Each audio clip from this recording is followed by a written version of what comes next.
I mean, this is so fascinating. I can listen to you talk about that forever because I just find it so interesting that statement you mentioned, transformation through conversation is so apt because I do wonder, and some people listen to this won't be Christians, but I do think it is true in a lot of faith traditions that there seems to be a fear of conversation and a fear of let's sort of empty our bags and put it all on the table. I don't know when this happened historically, when you've lost someone really important to you, and the response that say some pastors or faith leaders can muster is be strong.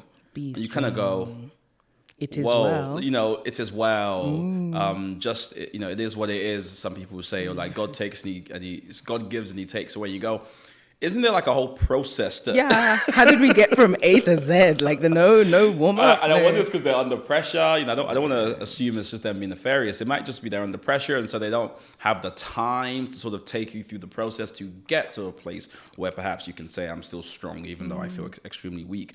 And maybe that's why there's a bit of a stigma now around certain faith groups that they're afraid of therapy, or they have nothing to say of therapy, or they even demonize therapy because they would rather people appear to be strong than actually work through the process of, I'm super angry at God, if you believe in God, about the loss I've had. I'm confused as to why He would do me harm, even though He promised to do me good. Will I ever be finding joy and happiness again if it's kind of rooted to the thing I lost?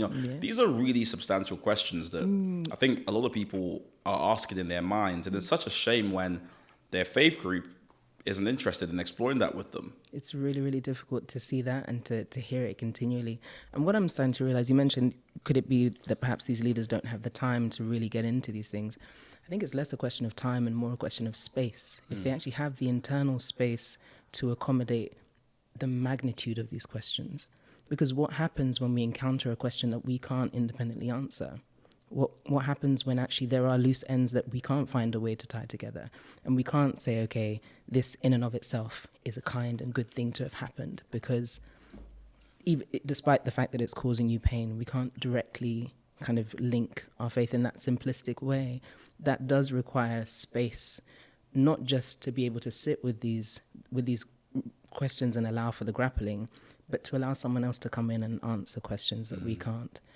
And that would mean that God would have to transcend us. There has to be room for transcendence. And in many religious practices, there isn't actually true ground level room for transcendence in that respect, i.e. I don't have the answers. I'm insufficient in my understanding, in my wisdom to answer that question, but I know someone who does. And I think when we realize that if we are forming a worldview that we must be able to accommodate in our own minds, then we've become our own gods. If we can't yet see that, then we find ourselves in a real problem when we encounter a question that we can't answer. And I think that's, in my mind, where actually Christ stands alone, because very often is the case that we come across questions that we don't have the answers for. And He's ready to start grappling with us and showing us things that we didn't know, that we didn't understand. And that's really, for want of a better phrase, the magic of what I see happening within therapy in these moments, amidst the unanswered questions, amidst the rubble that we can't quite make order or sense of. We see God charting a path and creating order and design in ways that I find magnificent. And it really shows us that there is a real God who is actually interested in you being able to make some degree of sense of what you're experiencing, but also to be able to invest faith and hope in someone who's able to do what we can't, and to answer those questions and to take us to places that we otherwise wouldn't have been able to get to without Him. In your practice, what are some of the most common, emotional, sort of mental health challenges that you see when people walk through the door? I'm just trying to get a sense of, because you'll have a really interesting sort of eye or vantage point on like the general health of the public. Like, so when people come to you or come to your practice and speak to, people who work there, like what's the common? Oh, yeah.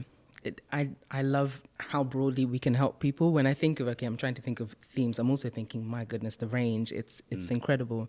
I would say anxiety and depression come up very frequently. These are challenges that we're always hearing about in the media, always hearing about in the news as things that really trip people up and stop them from being able to interact with their lives in the ways that they would like to. So anxiety and depression are pretty big. By the way, what is, I mean, I'd love you to finish that list, but I want to come back to sort of define some of these terms, because I think they've accrued so much in the media and people mean so many different things. So some people, I think when I think of anxiety, I think about nervousness, but that's probably not what it is, you know, and so there's probably a work to be done on even defining terms and reclaiming them back from, you know, whatever, but carry on, sorry. It's so true. When things make their way into kind of popular culture parlance, they do get diluted and misconstrued. Anxiety, I would say, it's an experience of threat. Now that could be real or it could be perceived, but it really is your system gearing up to address or look at some kind of threat. Now, the response that we have is really, it's kind of centered on who's gonna fix this. What are we gonna do about this? And so anxiety can be quite a high energy state. We see all of the kind of sympathetic nervous system, fight or flight stuff coming up, heart rate, as you say, that sense of nervousness and shakiness. You can find poor concentration, difficulty to hold on to any particular task at any point in time. And diagnostically, you need to see these symptoms over a protracted period of time. So usually a few weeks to a month. And that's the same for depression. I think sometimes we get a bit gung-ho with these phrases and say, I'm feeling so depressed. Well, actually, no, you're just sad today because of the thing that happened a few hours ago, and you'll probably feel better tomorrow or the next day. So these diagnoses really need to be seen in the broader context of someone's actual life experience and not just a very brief period of time. I've been told that depression is habitual worrying. Does that make sense? Is that true? Is that false? I think it's poetic. I don't know if it's accurate. But it's habitual worrying. So when you make worrying like your default sort of condition or state of mind, this is something I heard on the podcast. Please correct me. Interesting. It's cool that we're on a podcast now to discuss this. Wow, it's good to debunk. The person wasn't a therapist, I should say. They weren't a doctor. They were just. And I could kind of hear that from when you make worrying your default. That's interesting. It kind of suggests that our experiences don't directly inform the way that we see the world. And sometimes the ways that we've come to understand the world are nothing to do with us. So much of it is to do with what we have been modeled, what's been shown to us. And the rules that are set in terms of how to navigate the world are often set very early on, sometimes before the age of 5 years old. So very, very early on, we start to understand what's safe, what's not, who's safe, who's not, what is possible for you and what's not possible for you, who's going to come and help when you're in trouble and who's not. And so when those rules get laid down so early on, by the time you get to 25, you're not thinking, oh, it's because I learned this thing when I was small. It's because when I cried, mum didn't come or dad wasn't there when I needed him. You just know this is down to me. I have to figure this out. And oftentimes you find people who are highly successful in their field, fully competent. People would describe them as really efficient workers, first one in, last one out, always getting the job done, because they double and triple and quadruple check everything, because it's all down to them. There's no one else that's going to come and help. And these rules can invisibly govern our lives for so long until we take stock of, hang on, how have I come to actually understand my place in my environment and how close or how willing people are to be close to me and to support when I'm going through things.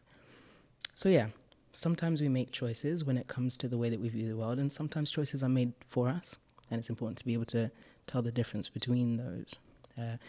Depression is, I think the statement that your system is kind of making is, there's no hope here. Nothing good can come of this point. It's an experience of despair.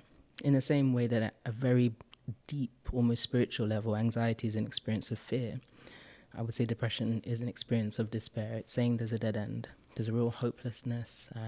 There's a worthlessness. There's a finitude to things, a futility to things.